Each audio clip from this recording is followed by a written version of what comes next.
This is Tiffany, or rather a Tiffany-style parrot lamp. Beautiful, but a bit eccentric, and today there's a problem. She's gone dark.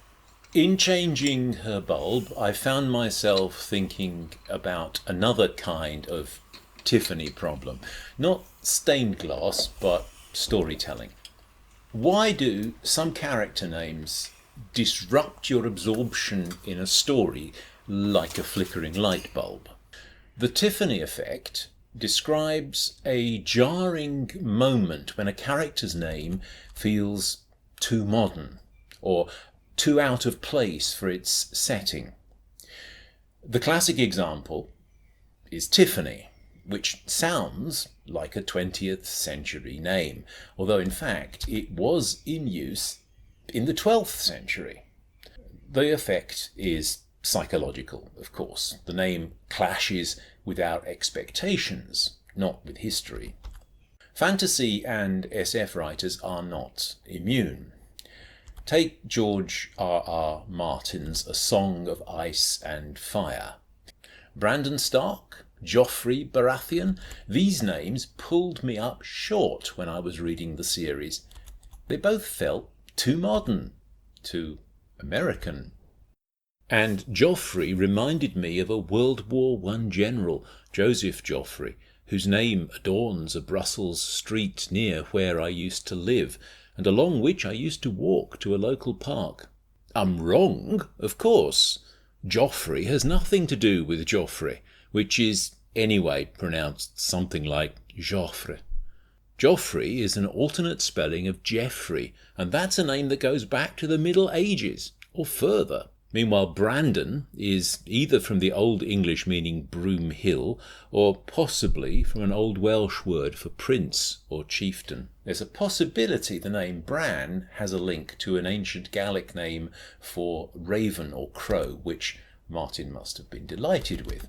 To be fair, George R.R. Martin mostly dodges the problem with unusual spellings.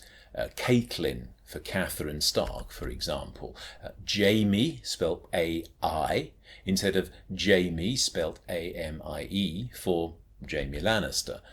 Brandon gets abbreviated in his family, very naturally, to Bran, and I found that helped me get over my prejudices in respect of him. Though I did, and I still, stumble over Joffrey. But historical fiction writers have fewer options. In periods of English history, all the women seem to be named Margaret or Mary, Catherine or Anne, and when I was writing a story set in the time of the first Queen Elizabeth, I found myself trying to ring the changes on Margaret, Mags, Peggy, Pearl, on Catherine, Kate, Cat, Katerina. Some of them worked, some of them emphatically did not.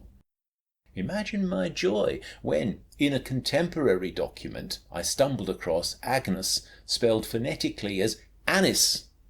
I can use that, I thought. So what's a writer to do? Sometimes the name is period correct, but it still pulls the reader out.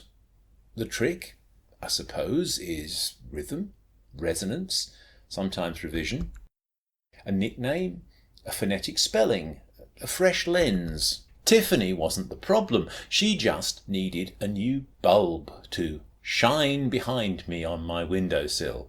And names don't usually break a story. They just challenge the reader's suspension of disbelief. Identify these problems early, and they can be fixed.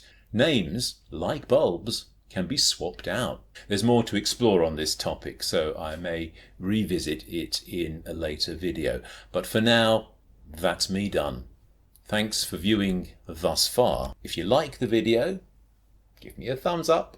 And somewhere around here you will find a link to another of my videos that YouTube thinks you might like. Otherwise, I'll see you again in the next video. Cheerio.